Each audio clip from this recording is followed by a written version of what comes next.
ఓం శ్రీ సాయిరామ్. 1970 సంవత్సరం సెప్టెంబర్ నెల సనాతన సారథిలో భగవాన్ శ్రీ సత్యసాయి బాబా వారిచే రచింపబడిన రామకథా రసవాహినిలోని కొంత భాగం తెలుసుకుందాం. సాయిరామ్. ఈ రీతిగా గురుగృహమున సర్వ సౌఖ్యములను త్యజించి గురువాజ్ఞను అనుసరించి వినయ విధేయతలతో విద్యలను అతి స్వల్పకాలమునందే పూర్తిగా వెంచిరి. ఒకనాటి సాయం సమయమున దశరథుడు మంత్రితో కూడి గురుగృహమునకు వెళ్ళి వేదమును వల్లించుతున్న పుత్రరత్నమును చూచి వారి ముఖార విందము నుండి వెలువడు ముత్యముల వంటి స్పష్ట పదములు విని పట్టలేని ఆనందమును పొందెను. తన కుమారులు ఈ స్వల్పకాలములోనే ఇంత అభివృద్ధిగాంచని సంతసించాను. ఇంతలో రాముడు లేచి వచ్చి తండ్రికి నమస్కరించాను. అతను చేసినది చూచి మిగిలిన ముగ్గురు సోదరులు తండ్రికి నమస్కరించి నిలువబడిరి. గురువుగారు రాజును సమీపించి రాజును మంత్రిని తగిన ఉన్నతాశ్రమైన చర్మాసనములపై కూర్చొనివని కోరాను. రాజు కుమారులు విద్యా విషయమై ఎంతవరకు అభివృద్ధిగాంచారో ఆ విషయములను గురువుతో ముచ్చటించుతుంటారు ప్రారంభించాను. వారి సంభాషణలు వినరాదని సూచనగా రాముడు తన గ్రంథములను తీసుకొని గురువాగిని బడిసి తన గదికి వెళ్ళాను. ప్రతి విషయములను రాములను అనుసరించుతూ సోదరులు కనుక అతని మనసును గ్రహించి ముగ్గురు సోదరులు వెళ్ళిపోయారు. వారు తమ సంభాషణ గ్రహించి అనుసరించిన రామచర్యను వశిష్ఠుల వారును దశరథుడును గ్రహించి పిల్లల క్రమశిక్షణకు ఎంతో పొంగిపోయేరి. వశిష్ఠుల వారు ఆనంద హృదయముతో, మహారాజా, తమ పుత్రులందరూ సమస్త విద్యలందును పారంగతులైరి.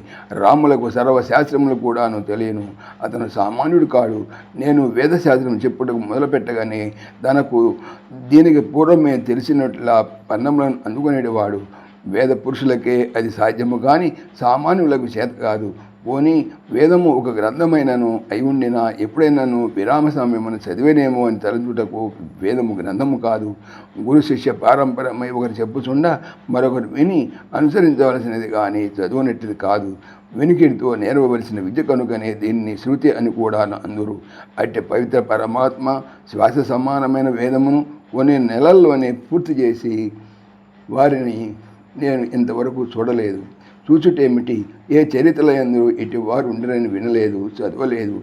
మీ కుమారుని ఇటు అమానుష చర్యలు అనేకము ఎన్ని నేను విడువగలను. మహారాజా, ఇటు పిల్లలు నా శిష్యులవుట నా తపఫలమే కానీ వీరు కాదు. ఇక వారు నేర్వగలిగిన విద్యలు ఏ విద్యను లేవు. రాజధర్మం అనుసరించి ఇంకా అశస్త్ర విద్యలు నేర్వచ్చునే కానీ నా చెంత ఉండి తెలుసుకునే విద్యలు పూర్తి అయినవి. ఈనాడు ముహూర్తము కూడాను మంచిదిగా ఉన్నది. వచ్చిన తమరు ఒకే పరిపుత్రులను వెంట పెట్టుకుని వెళ్ళటం మంచిది అని వశిష్ఠుల వారు సెలవేయగానే తక్షణమే పుత్ర వియోగముతో బాధ పొందుతున్న దశరథుడు ఆనందమును పట్టలేక నేత్రముల నుండి బిందువులు జలజాల రాలి పక్కనే ఉన్న సుమంత్రునితో తెలిపి రాజభవనమునకు వెళ్ళి రాణులకి వార్త తెలిపి గురుదక్షిణగా పిల్లలు గురువునకు చెల్లించవలసిన కానుకలు తీసుకొని రమ్మని పంపాను. సుమంతుడు కూడాను ఆనందముతో అతి వేగముగా రాజభవనములకు వెళ్ళి విషయములను తెలిపి కానుకలు తీసుకొని అనుకున్న దానికంటే శీఘ్రముగా వచ్చాను. అంతలో పిల్లలను పిలిపించి తమ తమ సామాన్లు సిద్ధము చేసుకోమని గురువు ఆజ్ఞ చేశాను. అన్నీ సిద్ధముగా చేసి రథములకు పంపిరి. తండ్రి ఆజ్ఞను అనుసరించు రామ లక్ష్మణ భరత శత్రుఘ్నులు గురు పూజ చేసి కానుకలను అందించి నమస్కరించి గృహమునకు వెళ్ళుటకు ఆజ్ఞను కోరిరి. మహర్షి ఆ పిల్లలను తన హస్తములో చేర్చుకొని శిరస్సులను ముద్దాడి ఆశీర్వదించి వాళ్ళను వేడలేక కన్నుల నీరు తిరుగా ఎట్లనో పొంగివచ్చు దుఃఖమును అరికట్టుకొని సెలవిచ్చాను. అంత పిల్లలు గురువుగారితో రథం వరకు వచ్చరి. అందరూ రథములో ఆశీనులైరి రథము కదలేను. పిల్లలు హస్తములు జోడించి గురువునకు నమస్కరించు వారు కూడాను కంటిదాట్లు కాచరి. అది చూసి దశరథుడు గురు శిష్యుల సంబంధము అర్థం చేసుకొని తనలో తాను ఆనందించుతూ భవనము చేరేరి. సశేషం. సాయిరామ్. సమస్తలోకాః సుఖినో భవంతు. సమస్తలోకాః సుఖినో భవంతు. సమస్తలోకాః సుఖినో భవంతు. ఓం శాంతి శాంతి శాంతి.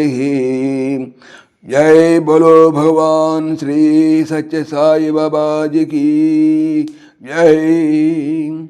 सर्वं సాయిశ్వరార్పణమస్తు. ఆత్మీయులకు మనవి, ఈ ఛానల్తో పాటుగా లెరన్ భగవద్గీత, లైవ్ గీత అనేటువంటి భగవద్గీత ఛానల్ మరియు భక్తి పరిమళ టీకా భాగవతం అనే భాగవత మరో ఛానల్ను స్వామి నా చేత చేయిస్తున్నారు అని తెలుపుతున్నాను. వీటికి సంబంధించిన లింక్స్ డిస్క్రిప్షన్లో చూడవచ్చు. సాయిరామ్.